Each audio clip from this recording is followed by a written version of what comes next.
It is such a cliche, isn't it, to say, my next guest doesn't need any introduction. But my next guest definitely doesn't need any introduction. She is a very well-known, successful and loved comedian and performer, a leading advocate now for mental health. She holds a master's degree in mindfulness-based cognitive therapy from Oxford.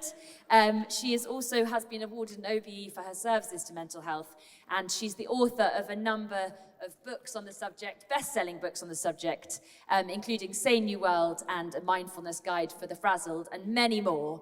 And the book that's inspired this event, but I'm sure we'll talk about other things, is her latest book, I'm Not As Well As I Thought I Was, which made me laugh a lot with your characteristic humor, but also cry at points. It's very profound.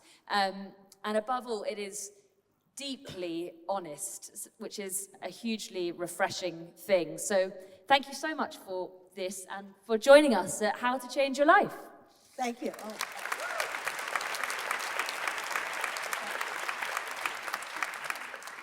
Have you enjoyed the day? Because you've been here a while. I've been listening, and now I'm going to listen what I don't know. So I'm really sorry. Also, I've just gotten off a plane, so I won't be speaking English. It'll be completely made up, probably similar to tongues. But if you want to ask about microbiome, you come to the wrong place. I think it's a myth. Oh, right. Okay, no. I'm going to move swiftly on because we might not debunk everything we've heard for the last hour. Okay, I'm not as well as I thought I was. And I'm intrigued by the title because, as I said, you've been doing a lot in mental health and talking a lot about mental health, very honestly about your own. So just tell me about that title, I'm Not As Well As I Thought I Was. How well did you... Well, I thought it was a good title, so I had to write a book based on that. I wrote the book hopeful, with hope in my heart, because after COVID, I was thinking, you know, my life, it was sort of boring. I mean, same old, and I thought I can't keep this mindset, and I didn't realize I could change it with kimchi at that point. But if I had known, there wouldn't be a book. Yep, that's a cure for mental illness. Oh, sorry, is he still here? Is he gone? Okay. Yes, so I wrote a book about changing my, I hardly remember this book, but you started it off in a mental... No, I didn't. You've ruined it. No, sorry. No, I didn't. I started off thinking I need to find this word that it's so elusive, what meaning is. I don't know what meaning is.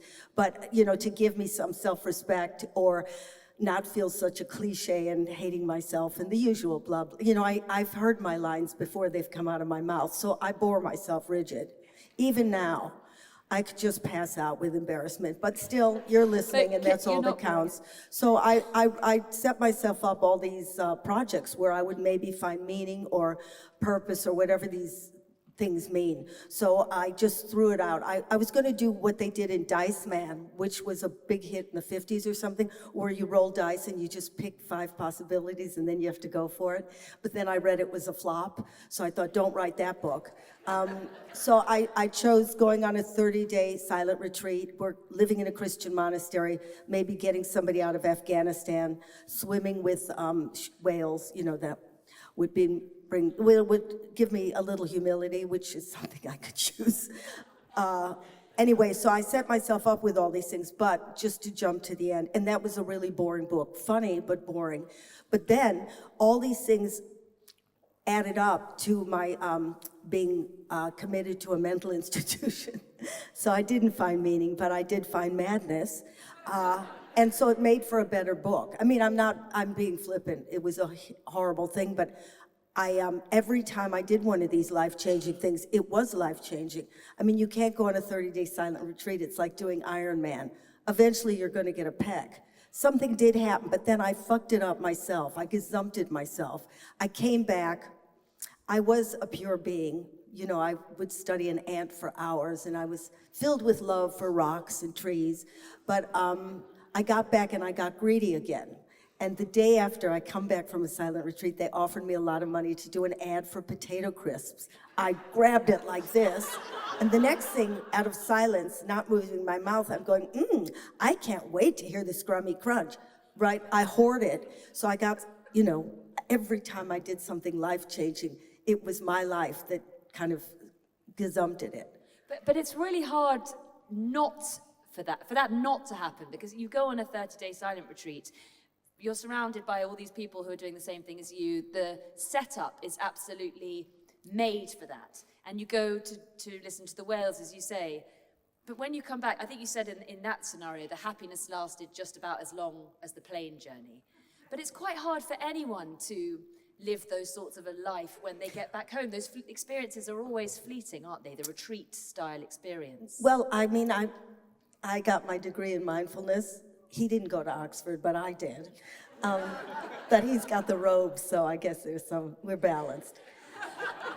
I actually asked Tupten to stay at my house for the last 5 years when he isn't touring the world, and I said to him, I chose him because he matched my sofa. So that's why he's there. God bless him. A throw cushion.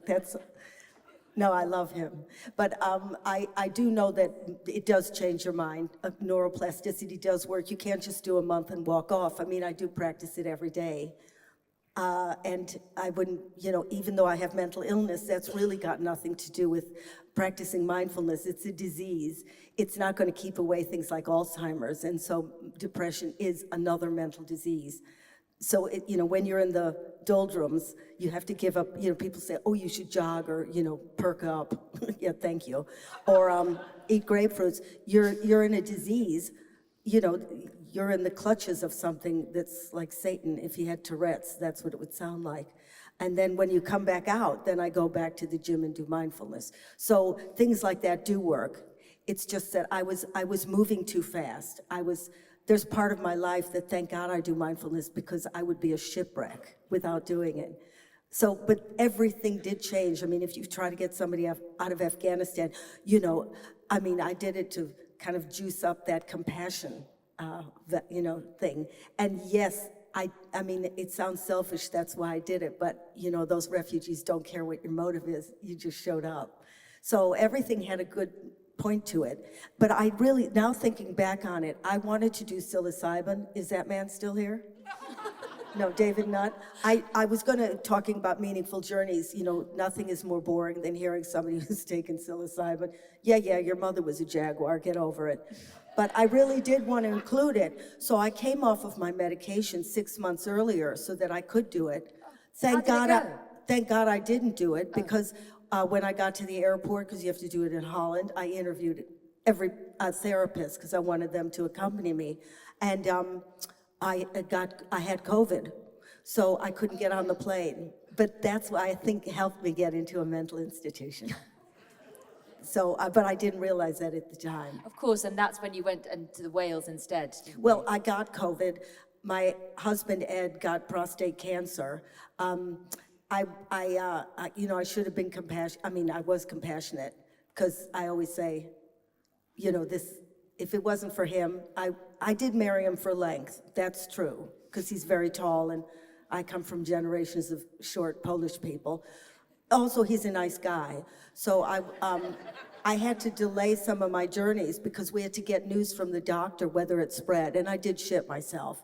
But people are, on the way to the doctor, you'd think I'd be really nice, and I go, Ed, you missed 3 parking spaces. What's wrong with you? Which he loves. And then we got in, it didn't spread. They said he couldn't have surgery for 2 weeks, so typical me, I said, well, it's a good thing, Ed, because I never canceled my next journey, which is tomorrow. Do you want to come? And we went swimming with whales. He thanked me in the end, and he's fine. And so am I. So that's fine. Thank you. I mean, you say that in the three car parking spaces and things, but you are very touching about Ed in the book and say that you could not live without him, and you hope he's reading these pages because it's the first time you've ever said that. I never say it to him. I have to write it in a book and hope he picks it up. I found that very moving. You were talking just a moment ago about this sort of on the move thing, and if you didn't have anything to keep you back. You would just be permanently, I can't remember the phrase that you used, but that's a big part of what you try and understand in the clinic, isn't it? This idea that you have to be always on the move. You say you can't be in your own home, even. Well, a lot of this was a revelation. So as I'm writing it, I'm not a fiction writer. It really is happening. Yeah. So by the end of the book, I realized I wasn't running toward, I was running away. I didn't realize something was really wrong because I'd always made my family into comedy fodder. And it was because, and sounds like I'm name dropping, but it's okay if they're dead. Alan Rickman, who was my mentor and my brother and my husband and everything. He, when I was at the Royal Shakespeare Company, which God knows how I got into because I was crap at acting, but I knew how to play insane. They didn't know I was playing. And I was playing a leaf or an ashtray with Juliet Stevenson, who got famous.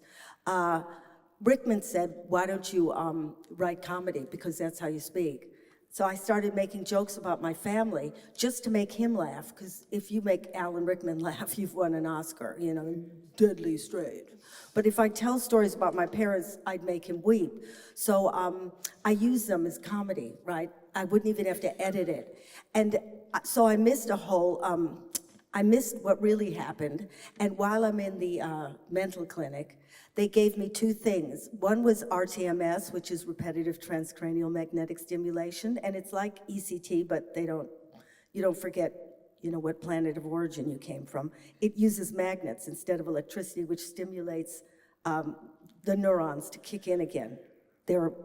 Nobody knows why it works, okay? And it works on 60% of the people who use it. So it worked for you. It worked for me, but also I had a EMDR, just throw these letters, therapist, and I never bought that either. Again, they don't know how it works, but you use the fingers go back and forth like a hypnotist does in Vegas before they turn you into a chicken. So I said, well, I'll take her, because I was there anyway. And gradually, my psychiatrist, who was working with me, I recorded her, so you really do hear her voice. And each session, which is interwoven throughout the book, she takes me further and further down and says, do not be funny. And I said, I can't, that's my only defense. So she keeps stopping me, but I am, I can't help it. But she takes me further and further down, and then by the end of the book, I realized it wasn't a joke, and it wasn't my imagination, because your parents always think, my parents would say, that's insane. Are you making that up? You're a sad sack. So I thought I made it up, but I was actually locked in my house when I was a kid, because I don't remember seeing night outside. And I remember a lot of times spent with my dog, staring out our living room window, envying the kind of people who the normal Americans have in their barbecues. And he wanted out because he wanted to obviously hump some leg, but we both were locked in. I guess he went out sometime. But eventually when I was 18, I ran away, but before that, I never went on a date. They let me go to school and certain chosen people, but I never left that house. So it took her to make me go, oh my God. So in a way, all these journeys, all this running away was because, to this day, I cannot be in any place called home. So I'm really at home in a Christian monastery where there was a nun who I always pick a mother figure, who looked like Mrs. Doubtfire, and I loved her. And then when I'm in a mental institution, that's my happy place. So if I'm locked in and I know my parents can't get in the room, then I settle. But not in a house, with mom and dad. She didn't come in going, hi, hon, would you like some chocolate chip cookies? They were real tormentors. But I made it funny, and if I hadn't, I wouldn't be sitting here. I mean, that was your defense mechanism. As you say, Am I getting too heavy? Oh, okay. No, we're at the How to Change Your Life conference. We can't be too heavy. Well, that's why it's called that. But you call her Shrink in your conversations, and she encourages you to think of it as trauma, which you push back on at the beginning. I think it's an Oprah word, trauma. But what have you learned about it now, and how has it helped you? Just experiencing it as trauma, calling it trauma. Well, as they explained, trauma is, what did they say? I forgot my book. But it's, something's, locked. It's locked so you can't access it. So then, and because of Oxford, the neurons are so shocked that they kind of lock. So you're on a loop tape. You can't permeate the defense. What was the question again? Well, I mean, what you learned from calling it trauma. I suppose, did these conversations, accepting it as trauma? By the end, I did say, yeah, I have the T word, and I would probably get on Oprah now. But I don't like buzzwords. I don't like, being woke. I mean, I am woke, so I don't have, yeah. But, habits that we have, like, that you think, well, you only started thinking this last week because you saw it on television, or these habits become ingrained, and so our culture makes us more and more shallow. So I didn't want to say, yes, I've joined that. My new tribe is traumatized. I just didn't think I was. If you've had a career and you have kids and it looks relatively normal, where's the trauma? Well, I'm the poster girl now. So, I admit that was serious trauma. And now it's okay because I'm conscious of it. I'm still fucked up, but I'm conscious of it. I understand why I can't be at home. Whereas before I thought, but this is such bliss. And I mean, another word that you use very openly and honestly is depression. You've used it while we were sitting on the stage. I'm just wondering how easy or not so easy you found it to be so honest about it coming for you. That's how you describe it in the monastery, and why it's important to talk about it. Do you think maybe we don't have the language to talk about depression yet? Well, we think it's sadness, and I don't do shows about it, but my people know what I'm talking about. It's not sadness, it's death. People don't commit suicide because they have a liver infection. It's death. And I sometimes have the audience ask questions after my shows. Not this one. Oh, I'll go back to that. Jump, jump, jump, jump, jump. And you see why I was in an institution. So there is a difference between being frazzled, which is a neurobiological word meaning stress, about stress, which is a new contemporary illness, like the shame of being stressed. Nobody else is stressed. Why isn't he calling me? This questioning, trying to get to the heart of where our psyche is, where our problem is. Whereas the Buddhists have it right. There is no, he's meditating, he's not even listening. Tupten, come with it. Get in the now. He's never in the now. You can't meditate now. You're meditating somewhere. feeling my breath, missing exactly what I'm talking about. I was meditating too, sorry. It's because I have jet lag, so just remind me what was the last word. You were talking about the language of depression and talking about it, and it not being about sadness. It's like being possessed by the devil. As a matter of fact, when I was in the monastery, I thought maybe Mrs. Doubtfire slipped me a date rape drug, because whoever you are starts to melt away, but it's so slow that you think, oh my God, this is the new me. And so you start imitating what you used to be like, which is for me, a big smile and everything's fine. It's actually a grotesque face. It's like a gurn, but nobody ever notices because people don't really look at you. And you're dripping in sweat thinking, what would Ruby have said? Well, Ruby's gone. All agency of who you are is gone. So you've got nothing to grab onto. It's free fall. So it really, that's why it's not suicidal, but you think, please, could a car just hit me because I feel nothing. So you're sort of floating and nothing matters. It doesn't matter where you have a manicure or fall off a cliff, eeny meeny. So people do not understand that depression is the worst. I've had, as I said in the audience, people stand up and sometimes say, I have cancer, I've had cancer, and I had depression, and I always say, which is worse? And depression always wins, because you don't wear a scarf when you have depression. You get no pity and good luck holding on to your job. You said in the book that you had, I think, depression the size of South America when you stopped working at the BBC. Yeah. Was that where it started? I had depression as a kid, but they didn't have a name for it. I mean, my mother used to, howl to the winds, and the police would come and go, your mom's having menopause. Is she gone? No. And I said, the woman is 87 years old. How long are you going to keep this up? But she would really howl like an animal and clean the ceiling with her Q-tips on her fingertips. She was nuts. This had nothing to do with menopause. what, I keep forgetting No, what it I'm was saying. there when you were younger, but you talk It was about, always there. I mean, they don't know if it's nature or nurture, but you certainly don't catch it from something that happened. You may be traumatized. If you're a comedian, you probably have a hefty case of narcissism. But depression it's in the DNA. And then it gets exasperated by an incident or continual incidents. If you don't have the gene, even if your parents are gaga, you won't get it. You just won't get it. So I got both. I got the double whammy. So depression is something, I'm sorry, it isn't like to me it's being pregnant or not pregnant. It is a thing. And it's insulting when people go, oh, pull out of it. And I just say, it's just like Alzheimer's. It's a disease of the brain. And you wouldn't say to them, oh, come on, you're faking it. Where'd you park the car? You know, you wouldn't, so get off my back if I have depression. And if your friends don't believe you, walk away. do you think we're getting better as a society? Yeah. Oh, definitely. Because you lose more than 100 billion every year in work, in absenteeism. So the economy suffers. Yeah. When you talk about your parents, and it's clear that through working with your shrink, as you call her, the whole way through, you understood how much this is to do with them. But you also say your urge to flee is in your DNA because of what happened to them, because of the history of your family. Does that give you any sort of empathy for why they might have been like they were? I feel sorry for them, but I didn't know them as kids. You know, I knew the result.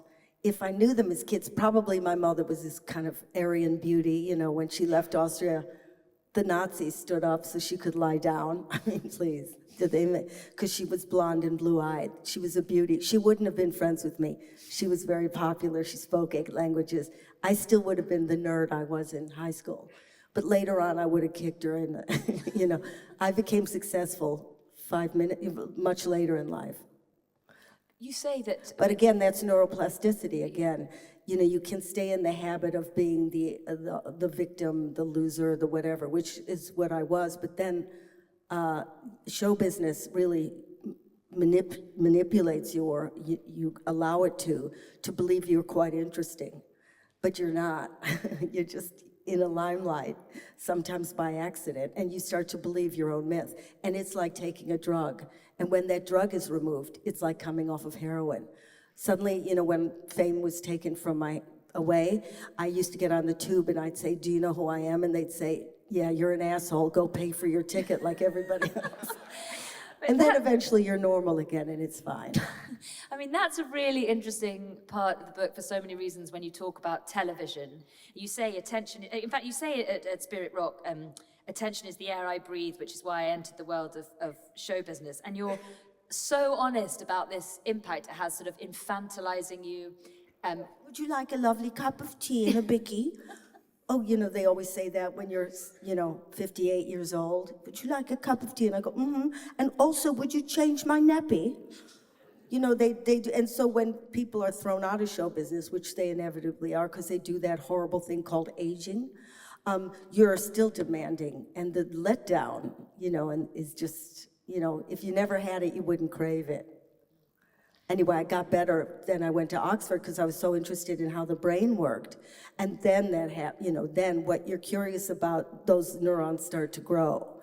And it's a good age fighter, is the curiosity. I mean, boy, did I get interested in that. Yeah. I mean, in the television chapter, you talk about this exhausting performing that you always felt you had to do. And I suppose now, do you feel relieved? Do you feel like you don't have to do that anymore? You say you always had to be performing and it was exhausting and people expected a certain persona of you, and that must have contributed hugely. No, not to depression. Don't go there. Not to depression, no. Yeah. I can't really remember, but, I was 20 and that tastes really good at 20. Your body can take it. And at 30, it can take it, but turn 50 and still crave it. I think that's why a lot of, just might be me, comedians have heart attacks when they turn a certain age. It's because their body's clinging on to 20. And yet their faces don't move in that way and it becomes tragic. I mean, it doesn't matter, Tommy Cooper wearing some hat. And he wouldn't shut up. He went on for 4 hours. Well, it was just pretending to be young. The only one that I ever saw do it was George Carlin and, what's his name? George Carlin and Lenny Bruce. They got old with it, but women especially hold on to pretending to be, at a certain point. You see them at 50 talking about how hard it is to get a date.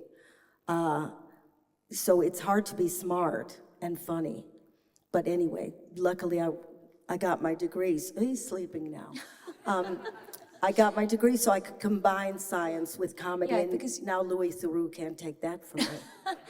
Well, well, let's maybe talk about Louis Theroux, because I also love that part of the book, but you say exactly that, looking back, if you hadn't left that career, that particular part of your career behind, you never would have done the degree, you never would have done so much. So with hindsight, I can't remember, I think you say in the audiobook is also brilliant. I very much enjoyed listening to that. But with hindsight, you can say that you got a lot from your life because of leaving. Can I ask about one thing? And it might be so distant, or you might want to forget it, but it just feels very relevant now. And I recently read the book with the kind of background of who might be coming back to be the president of the United States of America, who obviously was one of your biggest car crash interview.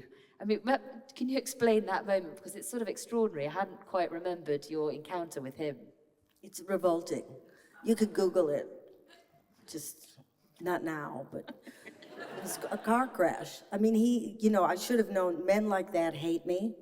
Because if I was a sexual animal, he would have responded, because that's the ego. But he couldn't figure me out, and he was my father. He was terrorizing. So I became the idiot child. People, when they see you a certain light, you become that.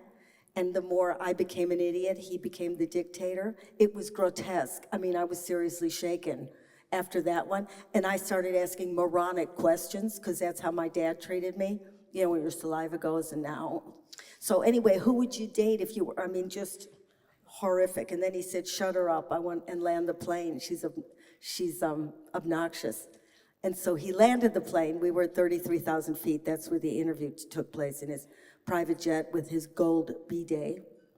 Not nuts at all. And my makeup artist had to do it. He had demanded his makeup, and he had one strand of hair, and she just whirled it around like a Mr. Whippy, and then powdered him down. And he landed the plane, but again, adversity is the mother lode of reinvention.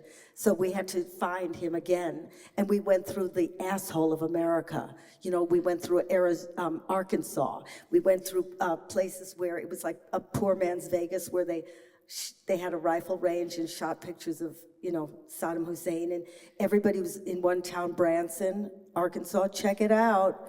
The whole town dressed like it was in the 50s, no people of color. Siamese twins running the toffee shop. I mean, when America's gross, it's gross. So we went through all of that in kind of a Disneyland, but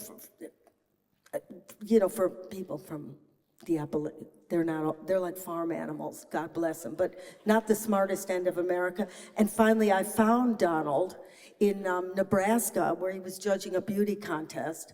Yeah, not sleeping with and there was more idiotic Americans all trying to get his autograph, because they were in the Millionaires Club, which meant they had spent $1 million, right? Screwed out of $1 million. Somehow they must have mortgaged their houses.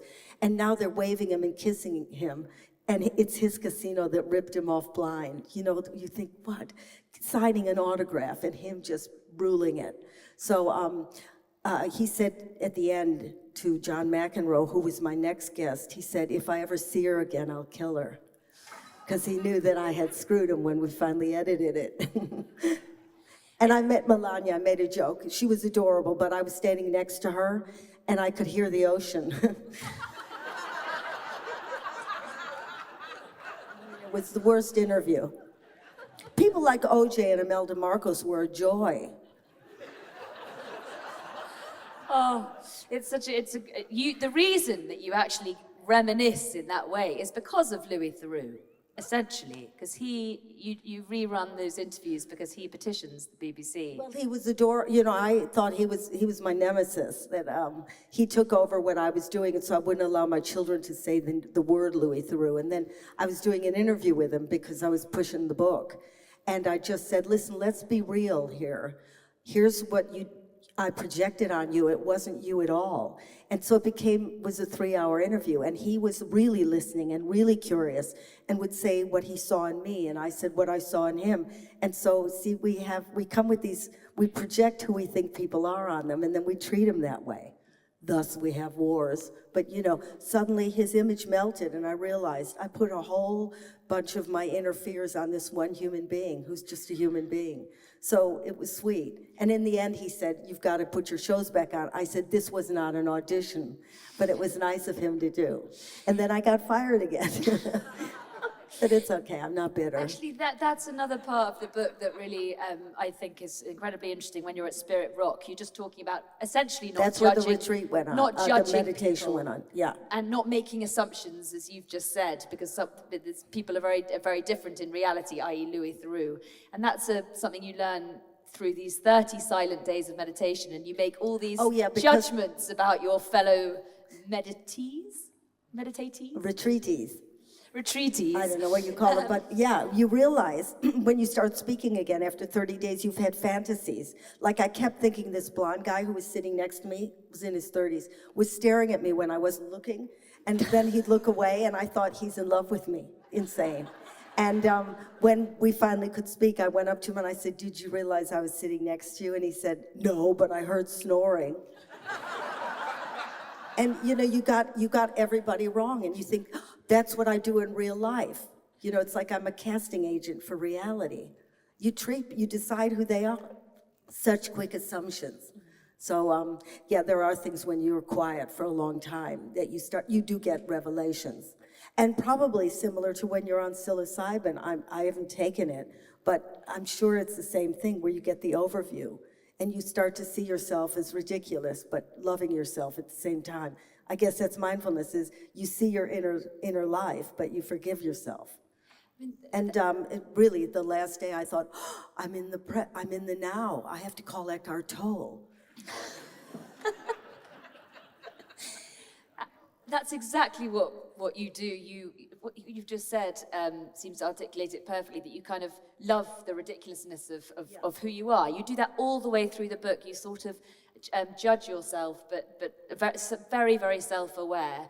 And at that moment at Spirit Rock, you talk about how you were sort of performing, even though everybody was deep in their meditation. You were sort of thinking they were bowing to you. Oh, but yeah, the reflection of that is very honest, I think. Well, I could see the attention-seeking thing, where I volunteered. Oh, first of all, you have to do volunteer work, and I ended up with this, so I volunteered for dishwashing, and there was an old guy and a really young girl, and she said, since you two are elders, and one of the rules was no killing, no sex, and no intoxication, so it's a good thing they said no killing, because she would have been on my list. And then, when we did the dishes, she was showing us how evolved she was, so she'd wash the dishes in that Thich Nhat Hanh very slowly. So just to fuck with her, I went even slower. And it was after midnight when we finished. The old guy was passed out on the floor. So you could see the competition, slow. And I said, Thich Nhat Hanh talks about mindful dishwashing. I knew what she was doing. And then another time, you could volunteer to lead the meditation group.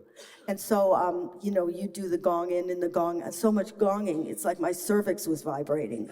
Gongs. Boo. So I volunteered and I got on stage. You sat in a throne and all the young boys, because it was mostly 20-year-olds, were sitting around me in their little Swami underpants, and their buns on their head. And they were all looking at me. And I banged in and I realized I did that so that I could sit in the center of the room and have everybody looking at me, kind of like how we are now. And then I thought when they were all silent, they weren't laughing, so I had this urge to do some comedy. And I really, to show them I wasn't just a person who gongs, I was quite talented. And all this goes through your brain, you know what I mean? You're watching yourself, but part of you's going, it's not criticizing, and that's what frazzled means. To observe yourself and then whip yourself. So I took away the whip, and I was just watching and kind of amused. how I, as the dishwasher, I left my dishwashing area and started taking personal plates from people, like a valet service, and they'd bow to me, and I realized you just did that, Ruby, so people would bow to you. Because you're nothing. In around 70 people who aren't speaking, you're nothing. And see how you deal with that, or see how you deal. There's no distraction, and we live in distraction, and then you're dead. So I'd realize, I had to shop, so every day I'd pick a stone that I'd like I was browsing in Selfridges, and I'd buy the stone. This is going on in my mind, and then I'd take it back to my room, and then I'd look at the stone most of the night and think, no, I don't like that one, so I'd go back and return it to get another stone. So you see how embedded you are. A, for attention, B, for this kind of shopping. Then you reach the phone because you keep hearing ringing, but there isn't, so everything is taken from you. And then you're with you, and then you have to forgive yourself, because that's all you've got. I mean, you talk about yes, you say everybody bows after the session, and actually, of course, that's what they do, and you think they're bowing to you. Well, I knew they were bowing to the Buddhas behind me, but I took it as a personal bow, and I bowed like I was doing a one-woman show, and then they filed out, and I sat in the chair thinking maybe somebody will ask for my autograph. And I thought, aren't I an asshole? But I became at one with that. You said does the dishwashing young girl have a name? I don't think she does. No, I gave her no name. No name. But she made you feel like, as you feel a lot in the book, and many of us can relate to it. You talked about it earlier in your talk. Aging is something that we're not very good at accepting in our society. You must know about that, being your age. I don't like getting old, but yes. You say, I hated myself for being old and inept. I'm not happy about aging. I expect very few people are. I'm not one of them, and it's worse for me. And I don't want to give a spoiler, but I think, we're going to either read the book or we're going to read it anyway, because the sort of epiphany or something that really helps you is to do with aging, and the book you find in the mental institution. I wonder if you could, because that was, I think, helpful for everyone of all ages, this... his name? Richard Rohr. Yes, Richard Rohr. Oh, when Falling upward. Falling awake. Oh, falling awake. Yeah, falling awake. Upward? Falling upwards. You were Both. Right. Well, I'm old and demented. No, I've only got it written here from your Sorry. book. Yeah. But that's really interesting. In the institute, well, we might write the monk who's now on the telephone, because we might write a book about aging. Because I find it interesting of how where are we in the scale, and how long people holding on to the 20s when it's, time is moving on. We have no way of knowing what happens next. What happens, there is no instruction manual, so I found that interesting too. You want to say, here's your Fitbit, you're 50, babe, your hormones are gone, get real. Just how do we behave? How do you behave at 60 or 70? We don't know.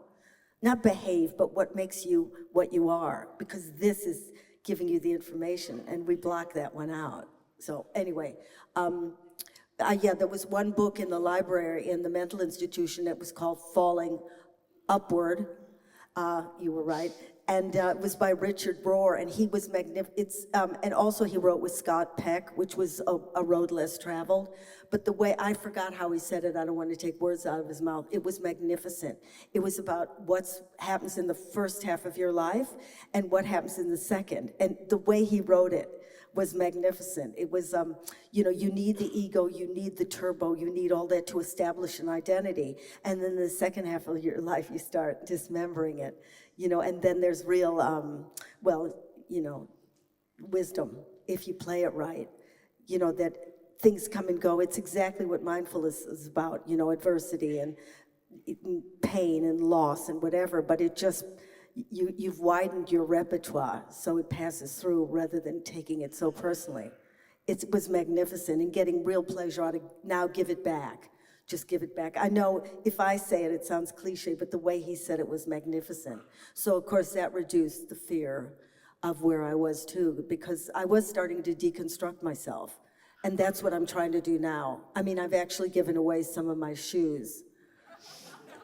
thank you. Is that the deconstruction I did process? that yesterday. Yeah, that's, letting it go, letting it go. How far can you let it go? Because that's peace. He's yawning. You've made it very clear that it's very important not to trivialize depression, not to put depression in any of the same boxes as sadness, not to imagine that it can be cured by kimchi or anything else. I'm sure it can. I'm sure those can help. But I still think, your mindset is built before your frontal cortex is. You haven't got a mind. And these building blocks are all going on. I'm sure you can crack it, but I don't know many people who've cracked a mental disorder, a mental disease without the help of drugs. And that's what I was going to ask in terms of what you think most helped you. We've spoken about falling upward, which was a really profound moment. Yeah. And the different sorts of treatment that you went through. Do you feel like it was a combination of those that helped? Because you say that it was much quicker for you than other people. It was 3 weeks. Yeah. And the day I went in, I was committed in, exactly to the year later, same day, my book was published. So it was quick. But we never know, it's a mystery. How do you go in, how do you go out? How do you know it's not another conceit? How do you know? Because your mind is gone. Where does it go? I don't know, it's a mystery. So I can't tell maybe it was the RTMS, though they say it has 60% chance, because the other people in my institution, it didn't work for them. They were still glassy-eyed and going in circles. Oh, there was one woman, and I talk about the inmates. I forgot Lady Haversham, who wore the torn shredded dress and her lips up here going, there's nothing like being in a mental institution. She goes, it's just awful. It's just awful. Foxes are coming into my kitchen and they're eating my frozen prawns. So I put vegan food out for them. But they keep coming into my kitchen and eating the frozen prawns. And Freddie's going to Eton. I'm having a party. I mean, you gotta love these people. Where do you get that in real life? So I had to leave because I got better and a bit of me was kind of devastated to go back into real life. I never see those people. Yeah, you say you had to leave, and you are very attached to the place by the end. At the beginning, not. And I think Ed has to bring you a lot of things to make you feel more at home. But at the end, you don't want to leave. And this feeling of Well, it was home. Yeah. Institutions are a home because there's nice mothers. So have you found any sanctuary yet in your own home? Because you're working through this with your psychotherapist. This idea of always fleeing, always being busy. No, but I've been away and came in South Africa till today. But I built a little room in my house. I created which was a study. So the walls are kind of here, and then the door is there. So I've made my own institution, stroke monastery, stroke, the smallness. So I'm safe. Because my parents used to jump in when I was in bed and do weird things. So what did they do? Well, it was like, did you ever see the film Mommy Dearest? Oh, that was about how insane Joan Crawford was. And she'd go through the kids' drawers going, no more wire hangers. My mom would flip out all my underpants and then put them, I was 18 by then, put them all in order of my age. Nuts things. And then my father would come in and go, you should be in an institute. It was onslaught. I can't analyze what their problem was. But maybe they were jealous because they were in war-torn Austria and I was living in, free America. So there was a real jealousy that they lost their youth and I had it. So they thought, let's destroy this one. So they brought the war into our kitchen in Evanston. And I was sort of piggy in the middle. I forgive them now, but I could have been a player. No, you know what I mean? I would have been able to go to high school and think, but when you're it's like a battlefield and all you do is you're protecting yourself. So I'm too vigilant. The guns are cocked, so you're really not living life.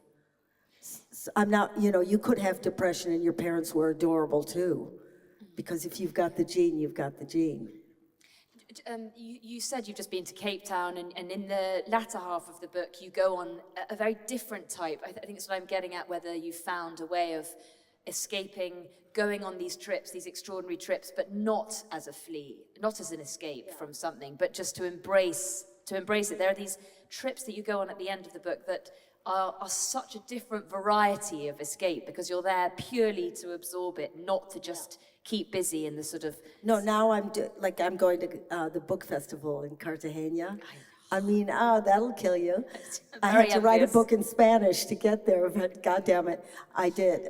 And then, I'm going through what I find because I'm curious. So I'm not fleeing the house because I'm fleeing the house, but who doesn't want to see this? And the reason I can do it is because I was on television, and I'm not being cocky. Not everybody can do it, but, I could do it. So take advantage. So I am I try to line up doing interesting things. Yeah, I mean, can you tell us briefly about Findhorn? Because you Findhorn, sorry. Yeah, you got that wrong. Is that somewhere is that somewhere we can all find ourselves? No, well, I did a show where I ended up on an island before Findhorn.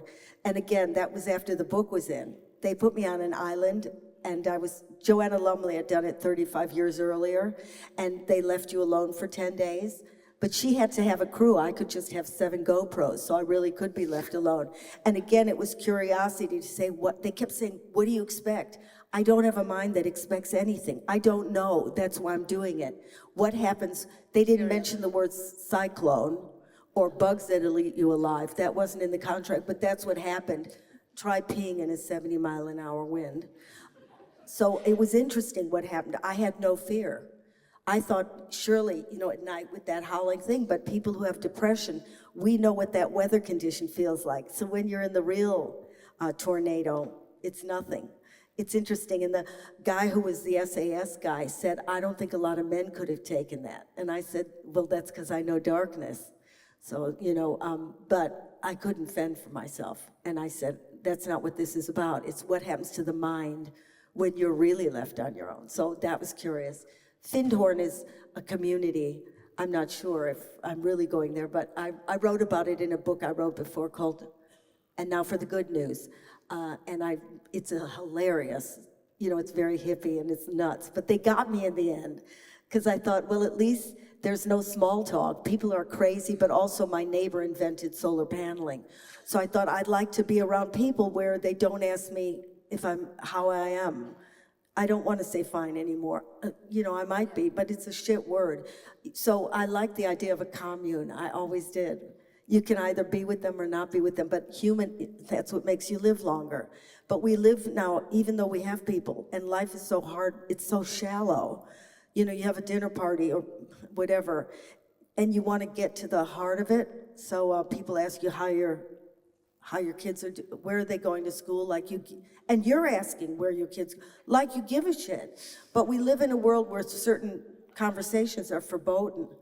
So just to go off, I started something, sorry, you're all in, I started something called Frazzled Cafe, which is where it's like based on AA, but it's for people who are frazzled, and it's every day. You go online to frazzledcafe.org, and I do it every other Tuesday. It's been going for 7 years, where it's got a format, but people are human with each other, and when you see on mine 80 heads going, yeah, me too, there's no shame in what your story is. There's just no shame. And you can hear people going, oh, I said it. It's not even, it's not self-indulgent. It's just love. It's just people going, all ages, all colors. So if you want to hear people unite, you have to be authentic. Cut the bullshit. And that's what is my baby, Frazzle Cafe. So if you can come on. We have facilitators all day long, but I do it every other Tuesday at 5:30. And I think actually the wonderful thing about today, I haven't managed to get to everything, is that certainly cutting the bullshit, having those sorts of serious conversations is exactly what we have been doing here. And in fact, Adam Phillips, who's a psychoanalyst I was interviewing earlier, was saying, to your credit, that curiosity is the most important thing we can have, which is clearly what's driven just so much of your life. Just finally, in terms of your writing, I listened to Julia Samuel interviewing you for How to Academy when it came out, and she was asking you about the life lessons and the lessons in the book, and I think it is full of advice, but you said you actually really write for yourself. Is it all essentially a catharsis or a cathartic experience, or are you thinking of rooms of people who I don't could benefit? think anybody's going to read it. Do you really, even now? Well, I guess they are, and please buy it. That's a good promo. And but I write it because I'm so curious. Where's the end of the journey? I don't have it planned. It's really, that's how my TV shows were, is that I did not know where it was going to end. I researched the person, and then I threw away the paper, and then we just started a journey together, and I could stay with them, like OJ or Bette Midler, whatever. I could stay a week, and they didn't mind because they knew I didn't want the dirt. I don't want the dirt. I don't want to ask any question you've ever heard before, and so we'd play. And it would get dark and it would get light, and people said, wasn't that grotesque how you just asked those direct questions? I said, I was with them a week. You know, come on, we edited it. But you made, like Carrie Fisher, it was my dream, and she became my closest friend for 35 years. I wouldn't have met her if I didn't have a show, so show business does pay off if you want to have an interesting friend. And, I just want to say the show of the book, I'm touring it in May and June, and then September, October. So come to see the show of I'm Not As Well As I Thought I Was. Well, there we go. That's a perfect place to finish off. And will you be signing it? Yes, of course I'll be signing it. Sorry, was that too desperate? Sorry. He's woken up now. So I'm Not As Well As I Thought I Was will be being signed by the brilliant Ruby Wax. Thank you all. Thank you very, very much. It's wonderful to talk to you. And thank you, all of you. Wonderful audience and a brilliant day. Thank you.